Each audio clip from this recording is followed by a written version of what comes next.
Good morning student. तो आज हम लोग पढ़ेंगे बार मैग्नेट। और बार मैग्नेट में आप स्कूल में जो जानते हैं है ना, वही बात यहाँ भी करना है। जैसे अगर हम बात करें बार मैग्नेट की, है ना, बार मैग्नेट,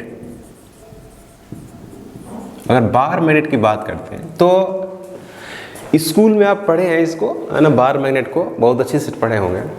तो उसको हम लोग न बात करके हम उसकी बात कर रहे हैं जो बोर्ड में आती है, ठीक है ना। तो बार मैग्नेट की एक बेसिक बात अगर करते हैं, बेसिक जो आप स्कूल में नहीं पढ़े हैं, है ना, बेसिक बात यह है कि आपके पास कोई एक कंडक्टिंग और या नॉन कंडक्टिंग मटेरियल हो। मान लीजिए कि ये एक कंडक्टिंग भी हो सकता है और नॉन कंडक्टिंग मटेरियल हो सकती है, और इसमें आप क्या कर दीजिए, है ना, इस तरह से वायर लपेट दीजिए, इस तरह से इसमें कंप्लीटली वायर लपेटते हैं।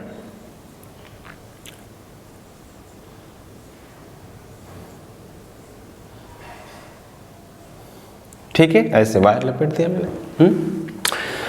और इसमें दे दीजिए करंट, इसमें इस तरह से करंट दे दिए, आई करंट।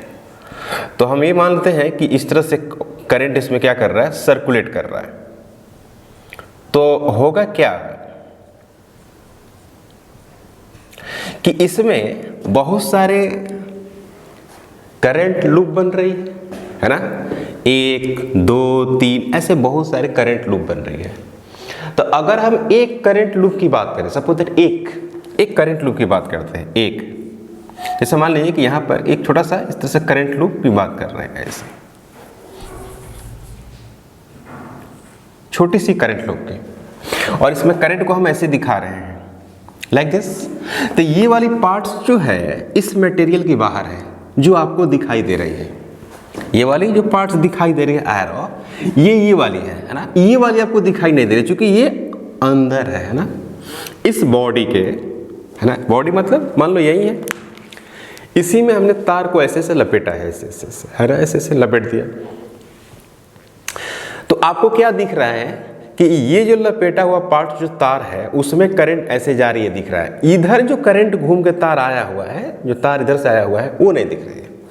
तो अगर हम इसकी मैग्नेटिक फील्ड की बात करें तो ये जो तार है वो बाहर से ऐसे दिख रही है, तो अंदर से कैसे होगी, ऐसे होगी कि नहीं होगी, होगी ना, ऐसे है कि नहीं। बात समझ में आ रही है क्या कह रहे हैं। ये एक नॉन कंडक्टिंग मटेरियल है, जिस तार है वो बाहर से आपको दिख रही है कि इस तरह से उसमें तार है। तो जो अंदर जो पार्ट्स है वो तार, वो कैसी होगी, ऐसे होगी ना, इस तरह से ऐसे होगी, यानी इस तरह से होंगे, है ना। तो मैंने बताया था आपको कि अगर करंट सर्कुलर लूप हो, करंट सर्कुलर लूप में हो तो मैग्नेटिक फील्ड स्ट्रेट होती है कि नहीं होती है। तो हम क्या कर रहे हैं कि यहां पर मैग्नेटिक फील्ड किधर होगी, इधर होगी, पक्का होगी नहीं होगी, मैग्नेटिक फील्ड इधर होगी ना। अगर ऐसे करंट लूप है तो बी, इसी में एक और, इसकी भी किधर होगी, इधर होगी, एक और इसकी भी इधर होगी, एक और करते हैं तो इसकी भी कहाँ होगी, इधर होगी कि नहीं होगी, सब बी इधर होगी, इस तरह से बी, और इसमें करंट लूप है ना। और इन सभी को सटा दो, ये वाली फॉर्मेट दिखाई देगी, है कि नहीं, दिखाई देगी ना। तो इस तरह से क्या बनता है कि एक बार मैग्नेट जैसा, कहने का मतलब है कि इस तरह से फॉर्मेट बनता है, ऐसे,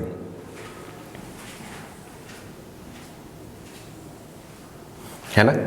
और सभी की इस तरह से मैग्नेटिक फील्ड अंदर में इस तरह से डायरेक्टेड रहेगी ना, स्ट्रेट, सेंटर पे से स्ट्रेट मैग्नेटिक फील्ड रहेगी, यहां पे सारे मैग्नेटिक फील्ड, है ना, मिलेगी इधर से ना, इस तरह से,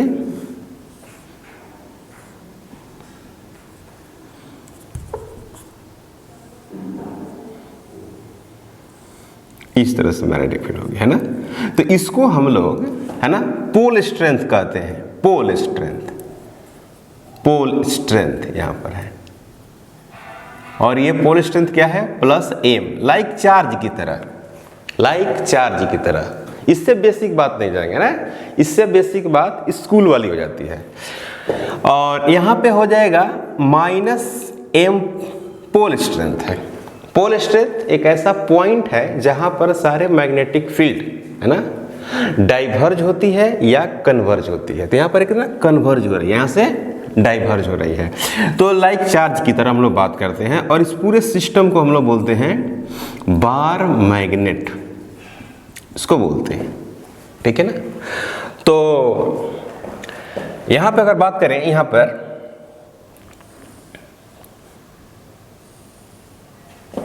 पर बात करते हैं तो स्ट्रेट इस तरह से infinite number of lines pass करेगी। लेकिन प्रैक्टिकली हम लोग कुछ ही लाइन दिखा देते हैं यहाँ पर ऐसे,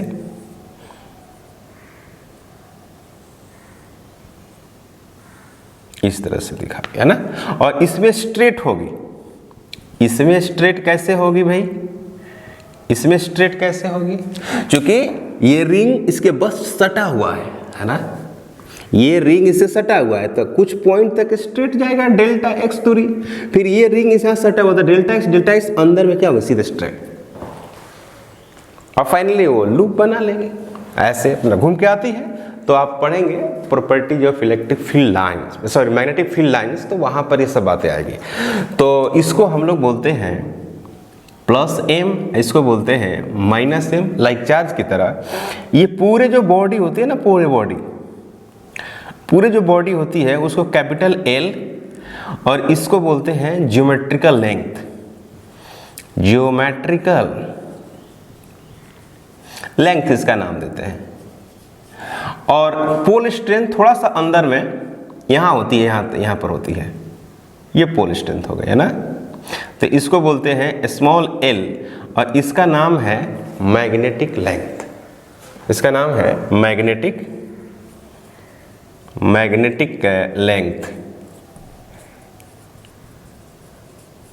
तो कैपिटल जो L होती है वो होती है क्या, स्मॉल l से बड़ा होती है ना। तो ये आपका बेसिक कंसेप्ट रहा बार मैग्नेट का। तो बार मैग्नेट्स में हम लोग बेसिकली पढ़ना है, जो हम लोग का सिलेबस है वो है कि magnetic dipole moment due to bar magnet. Okay, magnetic dipole moment due to bar magnet. तो पहला हम लोग पढ़ने जा रहे हैं जो बोर्ड के लिए है ना, मैग्नेटिक डाइपोल मोमेंट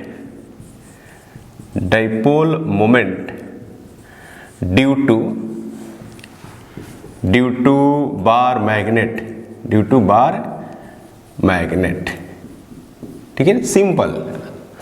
तो इसमें वही बात लिखते हैं, प्रोडक्ट ऑफ है ना, either product of magnitude of, ऐसे लिखते हैं, product of magnitude of either pole strength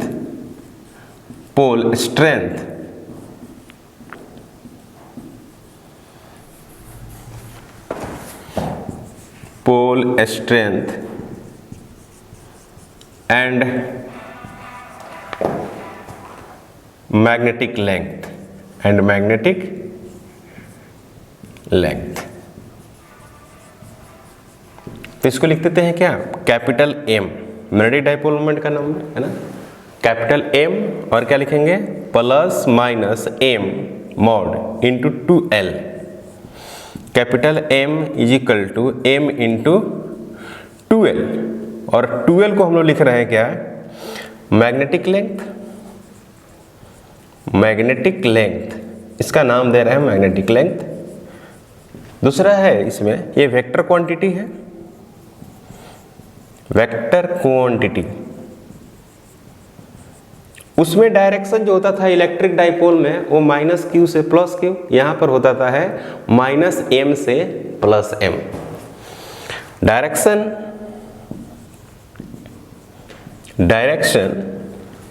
from -m to +m, इसी को हम लोग बोलेंगे है ना, और साउथ पोल और south pole to north pole, south pole to north pole, south से नॉर्थ पोल की तरफ भी से क्या होती है, डायरेक्शन होती है। ओके, अगर इसकी डायमेंशन की बात, यूनिट की बात किया जाए, यूनिट की है ना, यूनिट की, तो capital M is equal to 2L into M, इसका क्या होता था, magnetic dipole moment.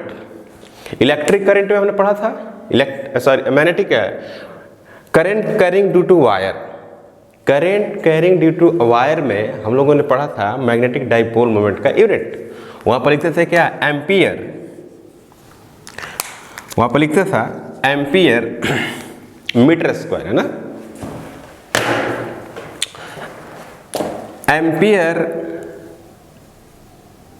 Metre square ऐसे लिखते थे। तो यहां पर क्या लिखेंगे 2, यहां पर क्या लिखेंगे मीटर, आइए हो गया पोल स्ट्रेंथ स्मॉल m, या ऐसे लिखिए कंफ्यूजन नहीं होगा, ऐसे लिखो एम्पियर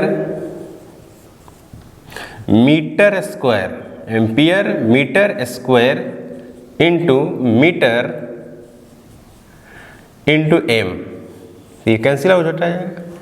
तो pole strength ampere metre, unit हो गई क्या, एम्पियर मीटर, ठीक है, बोर्ड के लिए इंपॉर्टेंट है एम्पियर मीटर यूनिट। और इसकी जो डायमेंशन होगी पोल स्ट्रेंथ की, वो होगी कैपिटल A चाहे कैपिटल I कैपिटल M, इस तरह से होगी, या कैपिटल A और कैपिटल M, इस तरह से होगा, है ना, पोल स्ट्रेंथ की यूनिट्स होगी। क्लियर। तो मैग्नेटिक डाइपोल मोमेंट की ये बात रही। अगर इसकी डायग्राम देखा जाए, अगर इसकी डायग्राम की बात करते हैं तो कुछ इस तरह का होगा।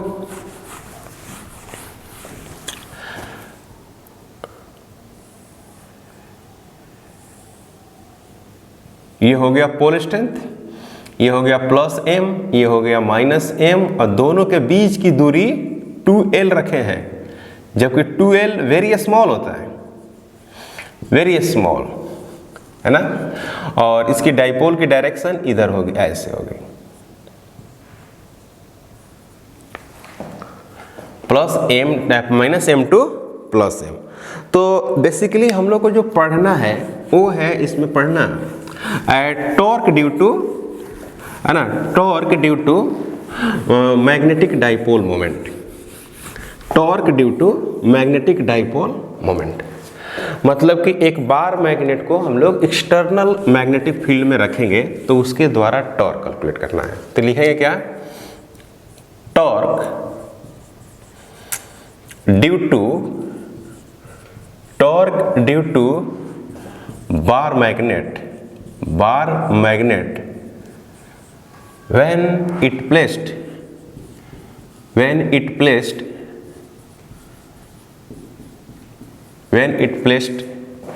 in uniform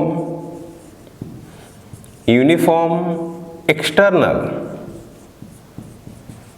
magnetic field, when it is external magnetic field, यानी एक्सटर्नल मैग्नेटिक फील्ड में इसको, है ना, torque due to bar magnet when it placed in uniform external magnetic field, external magnetic field में रखा गया है, तो इसके चलते हम लोग को क्या कैलकुलेट करना है, बार मैग्नेट के चलते टॉर्क कैलकुलेट करना है। तो देखो भाई एक और बात इसमें, नोट, पहले नोट में लिखते हैं दो ऑब्जेक्टिव क्वेश्चन, नोट में लिखते हैं दो ऑब्जेक्टिव क्वेश्चन। मान लो भाई कि इस तरह से कोई एक बार मैग्नेट है, सिंपली इस तरह से बार मैग्नेट रखा हुआ है, ये क्या हो गया, नॉर्थ M है, और यहाँ पर क्या है, M है, साउथ पोल, है ना। तो हम लोग ये बात जानते हैं कि अगर यूनिफॉर्म मैग्नेटिक फील्ड इस तरह से दिया हुआ है ना, सिंपल बात पर कर रहे हैं, है ना, एकदम स्कूल वाली बात हो रही है ना, स्कूल वाली बात कर रहे हैं, देखो याद दिला दे रहे हैं कि अगर यूनिफॉर्म मैग्नेटिक फील्ड आपको दिया हुआ है और उसमें अगर कोई पोल स्ट्रेंथ रखते हैं तो इस पर एक फोर्स लगता है, चार्ज की तरह, चार्ज की तरह। क्या लगता था फोर्स, याद है, Fb is equal to M into B, F बराबर Q इंटू ई, F बराबर Q इंटू ई के जैसा। अगर मान लीजिए कि इसमें M हो तो सेम ऐसे ही लगेगा, F B is equal to M into B, same magnitude का फोर्स होगा, अपोजिट डायरेक्शन होगा। तो यहाँ बाहर से अगर फील्ड देते हैं, फील्ड देंगे तो क्या करेगा, इससे फोर्स लगेगा ना इस पर इधर भी फोर्स लगेगा, एफ और बी, है कि नहीं, लगेगा ना एफ बी। तो यहाँ पर होगा m इंटू बी और यहाँ पर भी होगा m इंटू बी। तो ये क्या करेगा, रोटेट करेगा इसके अबाउट, तो ये टॉर्क प्रोड्यूस किया। यानी कहने का मतलब है कि इसमें एफ नेट क्या है, जीरो है, एफ नेट जीरो है, लेकिन टॉर्क जीरो नहीं है, टॉर्क प्रोड्यूस कर रहा है। कब ऐसा हुआ, जब यूनिफॉर्म मैग्नेटिक फील्ड में। यानी ये बात आप कह सकते हैं कि अगर यूनिफॉर्म मैग्नेटिक फील्ड दिया जा रहा है तो उसमें टॉर्क प्रोड्यूस होगा, लेकिन नेट फोर्स क्या होगा, जीरो होगा। उसी तरह से अगर नॉन यूनिफॉर्म हो तो non uniform magnetic field, non uniform magnetic field अगर दिया हो, नॉन यूनिफॉर्म मैग्नेटिक फील्ड, तो इसमें क्या होना चाहिए। जैसे नॉन यूनिफॉर्म मैग्नेटिक फील्ड की मैं बात करते हैं तो यहां पर बना लेते हैं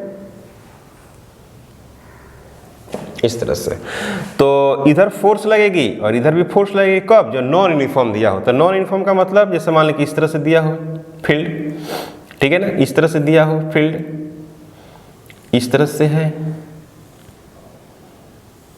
इस तरह से है ना। तो यहां पर फील्ड क्या है, ज्यादा है, तो यहां पर लग गया एफ डैश, है ना, और एम इंटू बी डैश, और यहां पर लग गया F is equal to M into B. तो ऐसे फिर भी क्या करेगा, ये रोटेट करेगा। तो यहां पर नेट फोर्स जीरो नहीं है, नेट फोर्स नॉट जीरो, क्योंकि ये वाली फोर्स ज्यादा है और ये वाली फोर्स क्या है, कम है। दोनों का पोल स्ट्रेंथ सेम है, एम इसका भी, लेकिन इसका बी डैश है, इसका बी है, और बी डैश का मान क्या है, ज्यादा है, बी डैश का मान ज्यादा। तो नेट फोर्स जीरो नहीं हुआ, लेकिन टॉर्क भी जीरो नहीं हुआ, है ना। तो यानी कहने का मतलब है कि जब नॉन यूनिफॉर्म मैग्नेटिक फील्ड होगी तो उसमें नेट फोर्स जीरो नहीं होगा और टॉर्क भी जीरो नहीं होगा। यानी कहने का मतलब है कि उसमें फोर्स जीरो नहीं होगा और टॉर्क भी जीरो नहीं होगा, यानी फोर्स भी होगा और टॉर्क भी होगा। इसमें क्या है, इसमें फोर्स नहीं होगा क्योंकि जीरो आ गया, लेकिन टॉर्क हो गया। तो ये ऑब्जेक्टिव क्वेश्चन है। क्वेश्चन क्या होता है कि अगर यूनिफॉर्म मैग्नेटिक फील्ड है और उसमें कोई बाहर मैग्नेट रखा हुआ है, तो कहता है सवाल में कि फोर्स भी होगा, टॉर्क भी होगा। ऑप्शन 1, ऑप्शन 2 में बोलेगा कि फोर्स नहीं होगा, टॉर्क होगा। तो ये बात सही है, फोर्स नहीं होगा लेकिन टॉर्क होगा। और ऑप्शन सी में बताएगा कि टॉर्क नहीं होगा लेकिन फोर्स होगा, गलत है। नहीं तो दोनों होगा, इस तरह का ऑप्शन बना कर देता है। तो इसमें आप थोड़ा सा अंतर डिफाइन कर लीजिएगा। और ऑब्जेक्टिव में ही आता है, जो कि जेईई मेन में भी आ चुका है, उसके बहुत पहले एडवांस में भी आ चुका है, ऑब्जेक्टिव में और बोर्ड में अक्सर आते रहता है। तो हम लोग को इसमें पढ़ना था क्या, time period, sorry torque due to bar magnet. तो टॉर्क कैलकुलेट करने जा रहे हैं हम लोग। किसके चलते कैलकुलेट करते हैं, कांस्टेंट वाला के लिए, है कि नहीं, कांस्टेंट वाला के लिए कैलकुलेट करते हैं टॉर्क। क्लियर। तो अब हम लोग हेडिंग देंगे कैलकुलेस, इसी को कंटिन्यू करते हैं ना, एक एक चीज कैलकुलेट कर जाते हैं। इसमें टॉर्क कैलकुलेट करेंगे, फिर टाइम पीरियड, फ्रीक्वेंसी अगर होगा, उसके बाद क्वेश्चन आएगा, है ना। तो कैलकुलेशन ऑफ टॉर्क, ठीक है। तो मान लो भाई कि इस तरह से आपका यहां पर बार मैग्नेट है कि नहीं, ये आपका प्लस एम और ये आपका माइनस एम, और इधर आपका कौन हो गया, मैग्नेटिक डाइपोल मोमेंट हो गया, और ये क्या हो गया आपका 2L, इसकी लंबाई हो गया। और इस पे कोई बाहर से मैग्नेटिक फील्ड अभी नहीं दिया हुआ है। तो बाहर से जब मैग्नेटिक फील्ड आप नहीं दिए हुए हैं तो इस पर तो कोई फोर्स लगने वाला है नहीं। जब फील्ड ही नहीं तो फोर्स कहाँ से लगेगी इस पर, है ना, फोर्स तो नहीं लगेगी।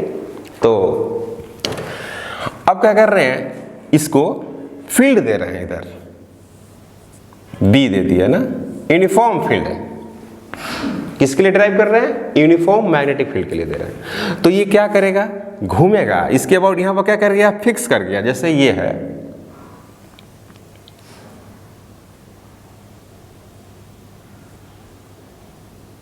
ना, तो ये प्लस m और ये क्या हो गया? Minus m। यहां पर कर दिया फिक्स कर दिया इसको। मतलब ऐसा मानो कि इसको स्क्रू से इसको लूजली इसको ऐसे फिट कर दिए। तो जैसे फील्ड देंगे तो इस पे क्या लगेगा? फोर्स लगेगा। वो फोर्स होगा क्या? m इंटू बी, इस दिशा में। और इस पे जो फोर्स होगा किधर? इधर होगा। इधर होगा एफ बी बराबर m इंटू बी, इस दिशा में होगी ना। तो इस तरह से क्या करेगी? रोटेट करेगी। तो रोटेट करके ये कहाँ आ जाएगी? इस तरह से आएगी। देखो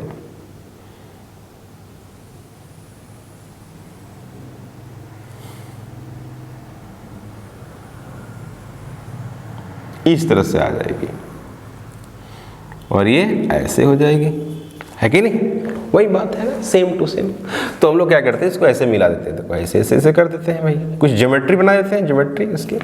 तो ये है कौन? एम वेक्टर है कि नहीं? और खास बात क्या है कि इसकी दूरी कितनी है?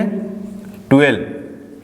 ये दूरी 12 है। और ये है आपका कौन? मैग्नेटिक फील्ड है ये वाली। ये फील्ड हो गई। इसका नाम P, इसका नाम Q और इसका नाम R। तो ये फील्ड है और ये कौन है? M वेक्टर है, M। इसके बीच का एंगल थीटा, यानी theta equal to angle between M vector and B vector. M vector और B वेक्टर के बीच का एंगल क्या है? थीटा है, दे रखा है। तो हमारे पास दो लाइन आ रही है। ये जो एक फोर्स है और ये जो फोर्स है, इस फोर्स के ये लाइन पैरेलल, इस फोर्स के ये लाइन पैरेलल और इस फोर्स के ये लाइन एंटी पैरेलल। तो हम लोग जब भी टॉर्क की बात करते थे तो बोलते थे कि जो एक्सिस ऑफ रोटेशन है, एक्सिस ऑफ रोटेशन, उस पे फोर्स क्या होनी चाहिए? परपेंडिकुलर होनी चाहिए। तो अगर इसी के अबाउट रोटेट करता है, इसी के अबाउट, है ना, तो यहां से भी आप डॉट लाइन से मिला सकते हैं। तो इधर जो भी लाइनें होगी उस लाइन पे, मतलब इसके अबाउट रोटेट कर रही है, तो यहीं से आप डॉट लाइन कर सकते हो, कोई दिक्कत वाली बात नहीं। यहां से भी कर सकते हैं, है ना। तो इस लाइन के ये क्या हो गई? ये फोर्स एंटी पैरेलल और ये फोर्स पैरेलल। तो आपने टॉर्क में पढ़ा होगा कि लाइन के, यानी लाइन जो एक्सिस के अबाउट जो लाइन होती है उस पे फोर्स क्या होनी चाहिए? परपेंडिकुलर होना चाहिए। अगर पैरेलल हो और एंटी पैरेलल तो उस केस में टॉर्क क्या हो जाएगा? जीरो हो जाएगा। समझ में आ रही बात? जैसे मान लो कि इसको घुमाना है इसके अबाउट, तो यहां से एक लाइन ड्रॉ करें ना, एक लाइन ऐसे ड्रॉ कर सकते हैं। तो इस किनारे पर अगर मैंने फोर्स लगा हुआ है ना, तो परपेंडिकुलर इस पर फोर्स लगता है तभी ये रोटेट कर सकती है ना, परपेंडिकुलर फोर्स लगेगी तभी रोटेट कर सकती है कि नहीं। अगर मान लो कि इस लाइन के अलोंग फोर्स लगाते हो, ऐसे इधर खींचते हो, तो ये नहीं ना घूमेगा, टॉर्क जीरो। इसी लाइन के अगर परपेंडिकुलर फोर्स लगाते हैं तो घूमेगा, या इसी के एंटी पैरेलल लगाते हैं तब वो नहीं घूमेगा, है ना। तो वही बात यहाँ पर कर रहा हूं मैं। तो इस लाइन पे या इस लाइन पे जो फोर्स परपेंडिकुलर होगा, तो इस लाइन पे कोई फोर्स परपेंडिकुलर नहीं होगा, तो इस लाइन के चलते टॉर्क नहीं होगा, सबसे पहली बात, है ना। अब बात करते हैं ये वाली लाइन, ये वाली लाइन, है ना। तो ये वाली लाइन में कहते हैं कि ये भी फोर्स इस पे परपेंडिकुलर और ये भी फोर्स इस पे परपेंडिकुलर है ना। तो लेकिन ये जो है फोर्स इस लाइन से जुड़ा हुआ है, दैट्स ना, इस लाइन से ये फोर्स जुड़ा हुआ है ना। तो यहां पर क्या हो गया? 90, और ये फोर्स क्या है? परपेंडिकुलर। यानी कहने का मतलब है कि इसका नाम रखते हैं आर परपेंडिकुलर, और ये होगा 2L साइन थीटा। और यहाँ पर मैग्नेटिक फोर्स आपको दिया ही हुआ है, मैग्नेटिक फोर्स है ही। तो जो टॉर्क होता है कि now torque produced tau is equal to R perpendicular into F B, तो इसको लिख सकते हैं tau is equal to R perpendicular 2l sine theta into M into B, तो इसको लिखेंगे 2l into M into B into sine theta, है ना। तो टॉर्क खुद एक वेक्टर क्वांटिटी है, टॉर्क एक वेक्टर क्वांटिटी है कि नहीं, टॉर्क एक वेक्टर क्वांटिटी है, तो आप लिख सकते हैं ना भाई टाउ बराबर capital M into B into sine theta, लिखा जा सकता है, क्योंकि कैपिटल M बराबर यहां पर है 2l into small m, capital M is equal to 2l into m, तो ये वेक्टर ये भी वेक्टर, तो टाउ बराबर लिख सकते हैं क्या m vector cross b vector, देखा है कि नहीं, टाउ बराबर m vector cross b vector. Direction determine by direction determine by right hand determine by right hand thumb rule,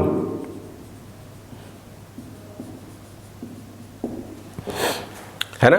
direction determine by right hand thumb rule, right hand thumb rule से यहां पर अगर बात करें तो into the page जाएगा, है ना, क्लॉकवाइज है, तो इसमें अगर बात करें तो इनटू द पेज, यानी ऐसे लिख सकते हैं आप टाउ का magnitude is equal to M का मैग्नीट्यूड बी का मैग्नीट्यूड साइन थीटा, और क्या लिखेंगे एन कैप, यानी टाउ बराबर एम बी साइन थीटा, और क्या ब्रैकेट में लिखेंगे इनटू द पेज, माने अंदर की तरफ जा रहा है, क्लियर, ठीक है। अब यहां पर एक दो बातें और ऑब्जेक्टिव में आती है, टॉर्क जब जीरो होगा, यहां तो नेट फोर्स जीरो हो ही रहा है, नेट फोर्स जीरो हो रहा है, टॉर्क भी जीरो हो सकती है, और भी कंडीशन है टॉर्क जीरो होने का, तो नाउ एफ नेट तो जीरो है ही, एफ नेट क्या है जीरो है, at theta is equal to 0 degree tau is equal to क्या हो गया जीरो, ठीक है, टाउ इज इक्वल टू क्या हो गया जीरो, तो इसका नाम देते हैं स्टेबल इक्विलिब्रियम, ठीक है भाई। जब डाइपोल और मैग्नेटिक फील्ड एक ही दिशा में हो, that's stable equilibrium, that is stable, जैसे ऐसे था और ये घूमना चाहता है ना, घूमते घूमते कैसा होना चाहता है, ऐसे तो होना चाहता था, कैसे ऐसे,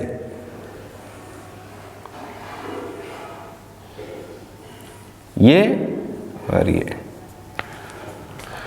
फील्ड किधर भाई इधर, डाइपोल इसमें किधर है इधर, और फील्ड है इधर, तो फोर्स इस पर किधर लगेगी इधर, इस पे फोर्स किधर लगेगी इधर, तो ये नेट फोर्स क्या हो गया जीरो, नेट फोर्स जीरो। दूसरी बात है, ये पहले ही बात, ये दूसरी बात है कि एफ नेट जीरो होगा हर कंडीशन में, यहां at theta is equal to 180 degree, बिल्कुल ऐसे है, इसको पलट दो पूरा, यहां से यहां आ जाए और ये वाला पार्ट वहां चला जाए, 180 से रोटेट करो, फिर भी टॉर्क क्या होगा जीरो होगा, तो टाउ को जो होगा वो क्या होगा जीरो होगा, यानी M vector anti parallel B vector, ठीक है ना, इसको हम लोग बोलते हैं unstable equilibrium,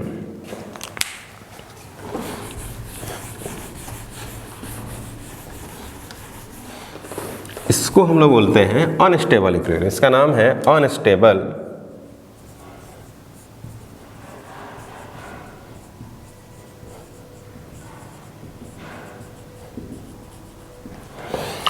now F net equal to 0 at theta equal to 0 degree, tau बराबर 0 स्टेबल इक्विलिब्रियम है पैरेलल में, और एंटी पैरेलल में अनस्टेबल इक्विलिब्रियम है, जैसे मान लीजिए घुमा दिया इसको बिल्कुल, बी अपना बेचारा इधर था, अब यहां पर क्या चला गया -m, और यहाँ पर चला गया कौन, प्लस m।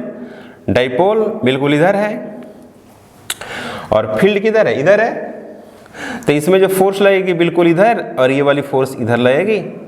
इस केस में भी आपको फोर्स नेट क्या हो रहा है, जीरो हो रहा है, ये रोटेट अब नहीं करेगी। एक कंडीशन ये है कि when m vector perpendicular b vector, just आपने मैग्नेटिक फील्ड दिया था, बार मिनट ऐसा था, ये नॉर्थ ये south, plus m minus m, तो जैसे आपने जस्ट फील्ड दिया t बराबर 0 पर, तो ये ज़्यादा फट से घूम जाएगा, है ना, ऐसे खटाक से ज़्यादा घूमेगा, यानी टॉर्क क्या होगा, ज़्यादा होगा, यानी घुमाव ज़्यादा होगा। तो tau maximum is equal to M B और साइन क्या होगा, 90 होगी, यानी एम बी होगा, M B maximum M B होगा। क्लियर है? तो इस पे एक छोटा सा क्वेश्चन करेंगे बोर्ड लाइन, उसके बाद आगे बढ़ जाएंगे, इसी को लेकर आगे बढ़ते हैं, ठीक है। तो एक simple question board line, board पे आधारित क्वेश्चन है। क्वेश्चन क्या है भाई, अ शॉर्ट बार मैग्नेट, एक छोटा सा बार मैग्नेट है, placed with its axis at 30 degree with uniform, है ना, external magnetic field of 0.23 Tesla, experiences a torque of magnitude equal to, ये दिया हुआ है, ठीक है, यानी कह रहा है ना कि axis with axis at 30 degree, मतलब कि जो मैग्नेटिक डाइपोल मोमेंट है, a short bar magnet placed with its axis at 30 degree with uniform external magnetic field. मान लीजिए कि इस तरह से मैग्नेटिक फील्ड रखा हुआ है, ऐसे दिया मैग्नेटिक फील्ड, यही एक्सिस हो गया, प्लस एक्स मान सकते हैं इधर, है ना, और इस तरह से दिया हुआ कौन, एक बार मैग्नेट दिया हुआ है, इस तरह से छोटा सा एक बार मैग्नेट दिया हुआ है, और ये कितना डिग्री है, और ये m हो गया, m कैपिटल M, ये हो गया आपको 30 डिग्री। तो फोर्स तो इधर से लगी रही होगी, इसमें फोर्स इधर से लग रही होगी, तो ये बेचारा क्या कर रहा होगा, ऐसे टर्न ले रहा होगा, है ना। तो इसकी पोल स्ट्रेंथ प्लस m है और इसकी पोल स्ट्रेंथ माइनस m है, अपनी इसकी दूरी वगैरह दिया हुआ जो भी, है ना। तो कितनी टॉर्क लग रही है, थीटा इज इक्वल टू तो हो गई आपको यहाँ पर, थीटा इज इक्वल टू हो गई 30 डिग्री, और मैग्नेटिक फील्ड हो गई B is equal to external 0.25 tesla, experiences the torque of the magnitude, torque यहाँ दे रखा है ना, टॉर्क दे रखा है 4.5 into 10 to the power minus 2 newton metre, ये दे रखा है। तो what is the magnitude of magnetic moment of the magnet, इस मैग्नेट का m कितना होगा ये बताना है, ठीक है ना, स्मॉल m कितना होगा ये बताना है। तो हम लोग जानते हैं कि हम लोग को पता है, क्या मालूम है कि यहाँ पर दिया हुआ है कि टाउ बराबर, है ना, टाउ बराबर m b और क्या साइन थीटा, इस तरह से दे रखा है साइन थीटा। तो टाउ हमको मालूम है,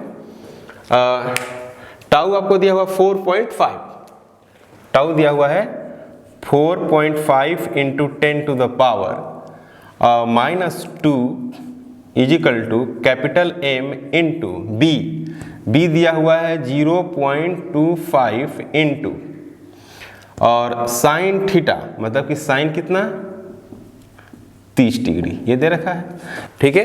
तो m के लिए अब क्या करना है, हमको सोल्व करना है इसको ना। तो m के लिए अगर सोल्व करेंगे तो क्या मिलने वाला देखिएगा, capital M equal to 4.5 into 10 to the power minus 2, और यहाँ पर हो जाएगा 0.25 इंटू साइन 30 डिग्री, है ना, साइन 30 डिग्री। तो इसको सोल्व करेंगे तो मिलेगा हमको 4.5। तो इसको 4 तो लिख सकते हैं ना, 1/0.25 को 4 लिख सकते हैं ना, तो ऐसे लिख सकते हैं 4.5 इंटू इसको इतना के बदले क्या लिखेंगे 4 और sin 30 मतलब कि 1/2 और इंटू 10⁻⁻², तो इसको ऊपर लेकर जाएंगे तो कितना हो जाएगा 9, आइए हो जाएगा 4 10⁻⁻²। तो इसको लिखेंगे capital M equal to 36 into 10⁻⁻² ampere है ना, metre square, ampere metre square इसको लिखेंगे। तो इसको लिख सकते हैं 0.360 एम्पियर मीटर स्क्वायर, ये आंसर होगा। ठीक है, अब हम लोग इसमें आगे बात जो करेंगे वो करेंगे time period. Time period due to bar magnet important है board of point of view से। तो time period due to bar magnet की अगर बात करते हैं, time period and frequency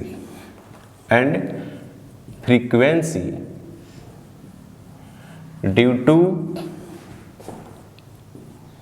bar magnet,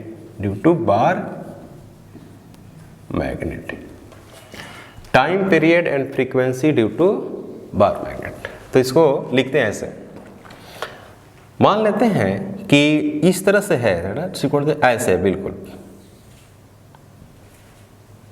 और इस तरह से बाहर से आप क्या दिए हुए हैं, फील्ड दिए हुए हैं। फील्ड इस तरह से दिए हुए हैं तो यहाँ पर फोर्स किधर लगेगा, इधर लगेगा, और इस पे फोर्स किधर लगेगा, इधर लगेगा। ये -m, ये +m, सिंपली है। ठीक है, और ये एक्सिस इस तरह से है, ये FB है, तो ये नेट फोर्स यहाँ पर क्या है, 0 है। तो ये आपको स्टेबल इक्विलिब्रियम है, स्टेबल इक्विलिब्रियम में है, क्योंकि यहाँ पर दोनों 0 है ना, नेट 0 भी है, टॉर्क भी 0 है। अब इसको क्या करते हैं कि थोड़ा सा इसके अबाउट फिक्स है, थोड़ा सा इसको हम डिस्प्लेस किए। अगर मान लो कि भाई थोड़ा सा इसको आप डिस्प्लेस करोगे और जब छोड़ोगे तो कैसे आएगी, यहाँ ना आकर यहाँ आएगी ना, ऐसे ऐसे करने लगेगी अपने एक्सिस के अबाउट। तो इसको अगर देखा जाए इसी को, तो इस तरह से देखेंगे,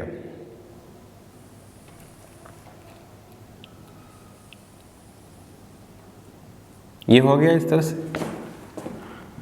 और इसके अबाउट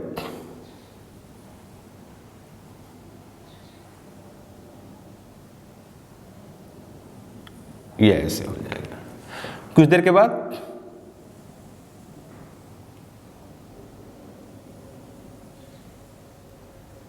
ऐसे हो जाएगा, है ना, इस तरह से हो जाएगा इसके अबाउट।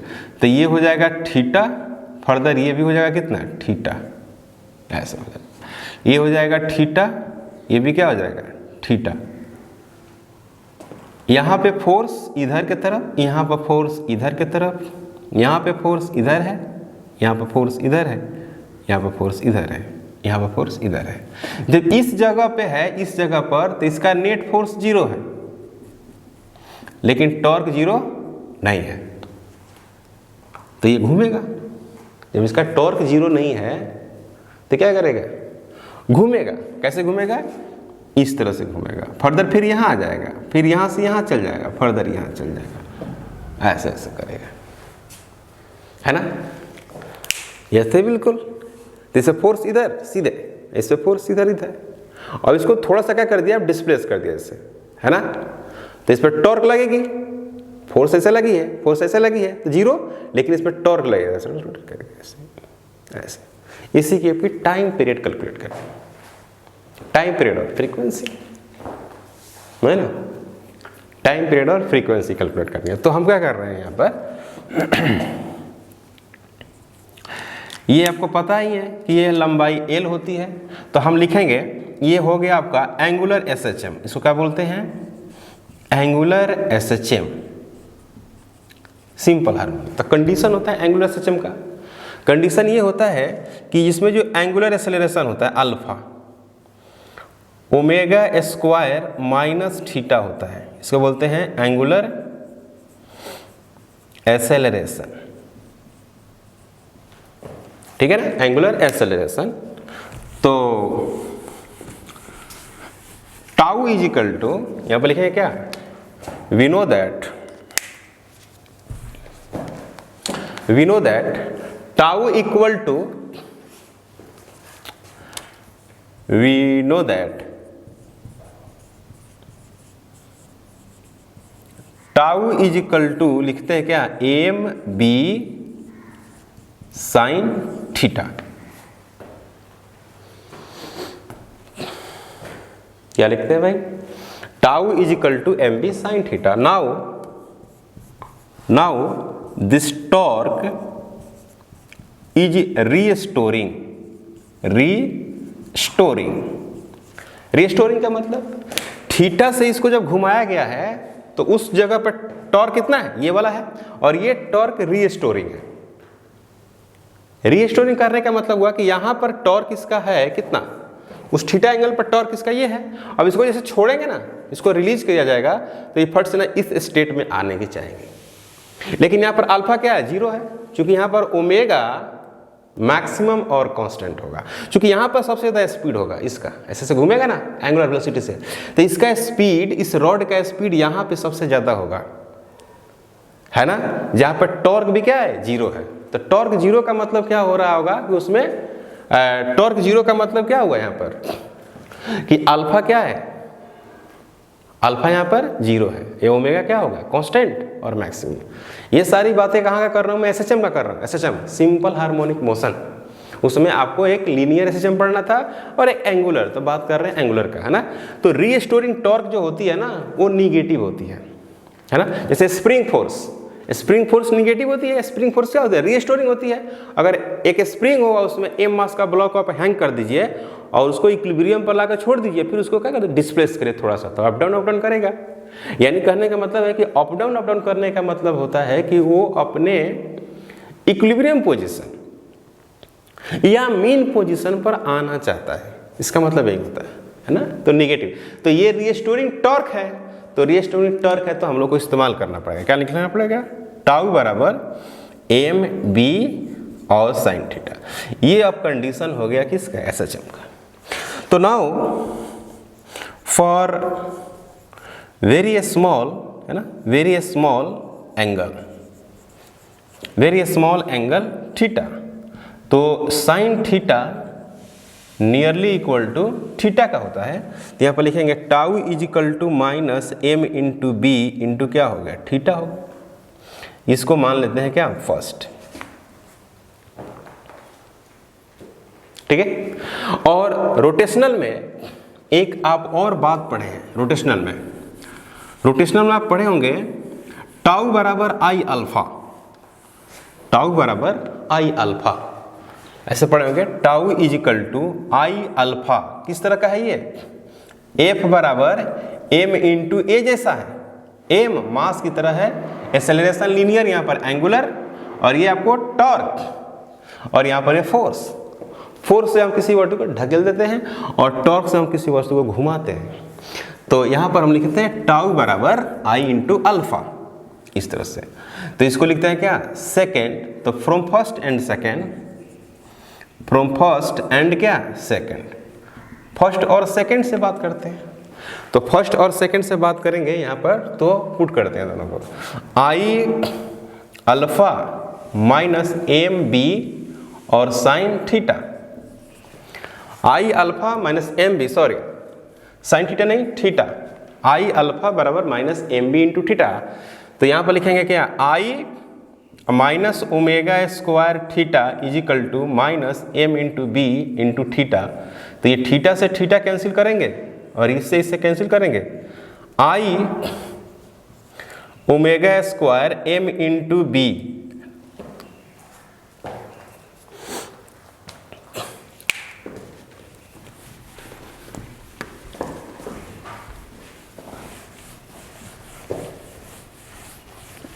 ठीक है। तो I into omega square M into B, तो omega square is equal to M into B. तो एसएचएम में आप पढ़े होंगे कि जब भी आपको टाइम पीरियड की बात आती थी, चाहे फ्रीक्वेंसी की बात आती थी, तो आपका जो टीचर होंगे वो बताते होंगे कि पहले आप ओमेगा को कैलकुलेट करो।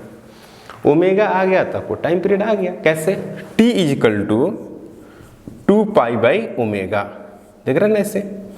तो T is equal to 2 pi, अब बाई ओमेगा करेंगे तो क्या हो जाएगा, आई बटे एम बी।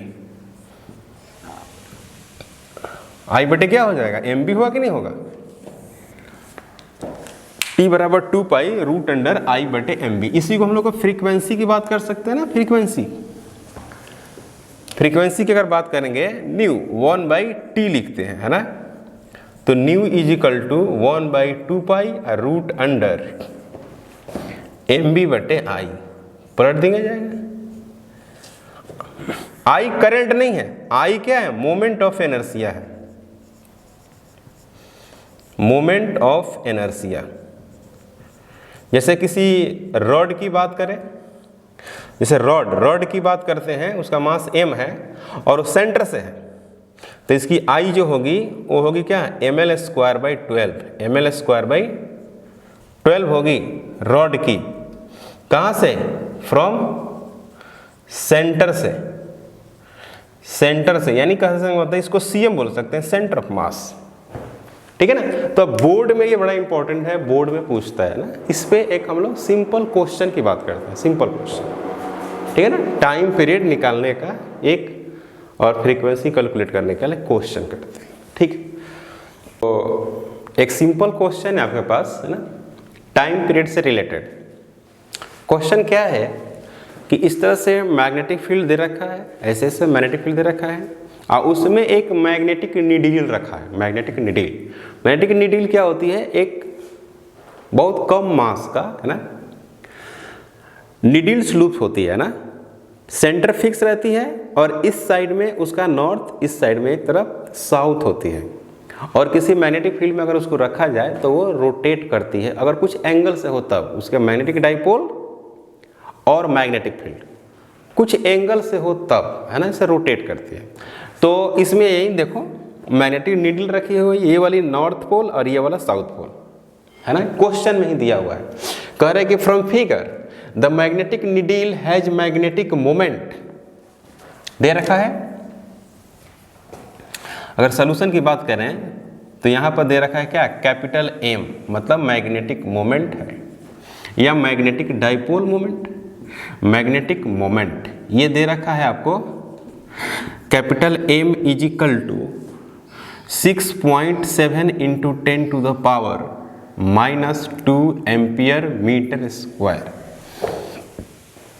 ऐसे दे रखा है। 6.7 into 10 to the power -2 ampere metre square and moment of inertia. हर बॉडी का अपना मोमेंट ऑफ इनर्शिया होती है। तो यहाँ पर सेंटर से ये मूव कर रही है, तो इसकी moment of inertia I equal to moment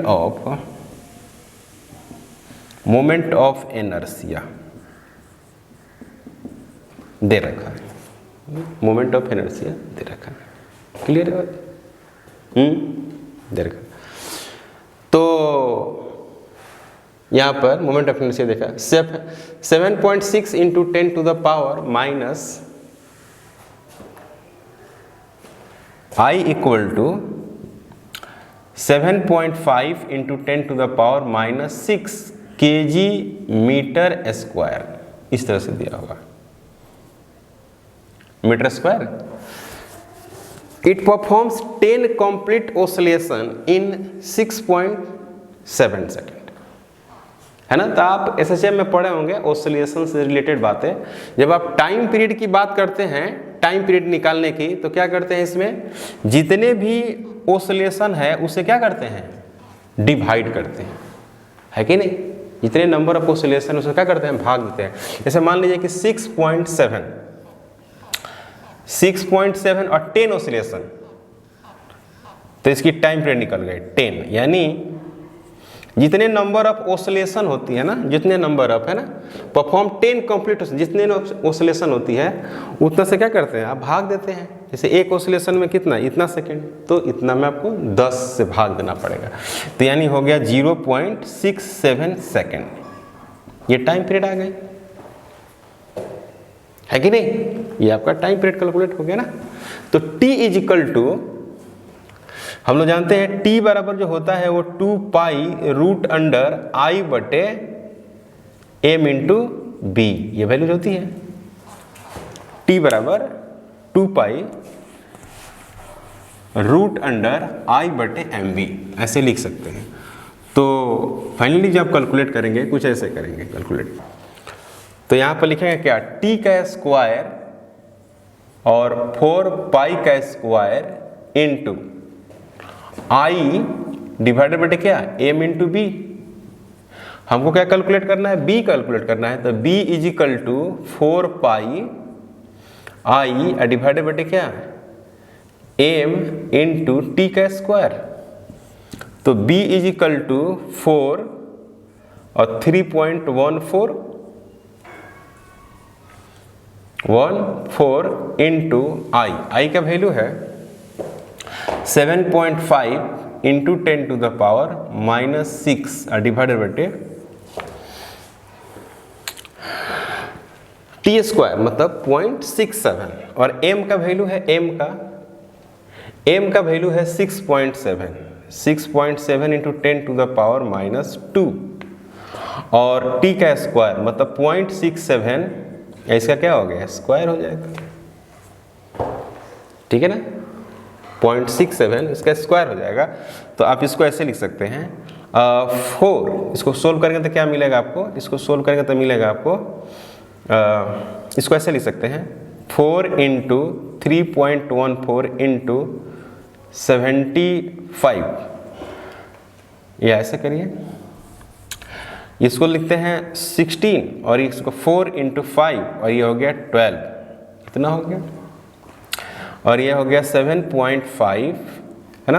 और इसको हम लोग ऐसे लिख सकते हैं, इसको ऐसे लिख सकते हैं, ये 1 दशमलव इधर शिफ्ट कर देते हैं तो 0.67 हो जाएगा। तो यहाँ पर हो जाएगा 0.67 इसका क्यूब इंटू, और इसको जो सोल्व करेंगे हम लोग तो ये हो जाएगा 7.5 हो गया इंटू 10 टू द पावर -5, इतना आएगा। ओवरऑल इसको जो सोल्व करेंगे ना, जैसे ये है आपको 12.56 और इसको सोल्व करेंगे तो आएगा हमको 0.01 टेस्ला, यही आंसर आएगा। इसको सोल्व करेंगे तो यही आएगा वैल्यू, है ना। तो B का जो मान हो गया वो हो गया 0.01 टेस्ला। इतना मैग्नेटिक फील्ड देंगे तो मैग्नेटिक मोमेंट होगा, ये टाइम पीरियड इतना हो जाएगा। इतना अगर फील्ड दिया जाए बाहर से मैग्नेटिक नीडल पर तो उसकी टाइम पीरियड क्या हो जाएगी, टाइम पीरियड 0.67 हो जाएगी, जबकि moment of inertia magnetic dipole moment ये दिया रहेगा तब। क्लियर है। तो हम लोगों ने इसको बहुत जल्दी किया है ना, इसको बहुत जल्द किया है। ये इम्पोर्टेंट है, बहुत इंपॉर्टेंट है, बोर्ड ऑफ पॉइंट है। तो जो बोर्ड में आती है उसी की हम लोग बात किए हैं, है ना। इसमें और भी बहुत सारे हैं कि मैग्नेट को तोड़ देते हैं तो नॉर्थ साउथ फिर से क्रिएट हो जाती है ना। इसमें हम लोग और बार मैग्नेट को north through north, south to south जोड़ेंगे। तो इसको हम लोग करेंगे क्या, हम क्या नेक्स्ट क्लास में करेंगे। नेक्स्ट क्लास यहीं से हम लोग कंटिन्यू करेंगे, ठीक है। Thank you.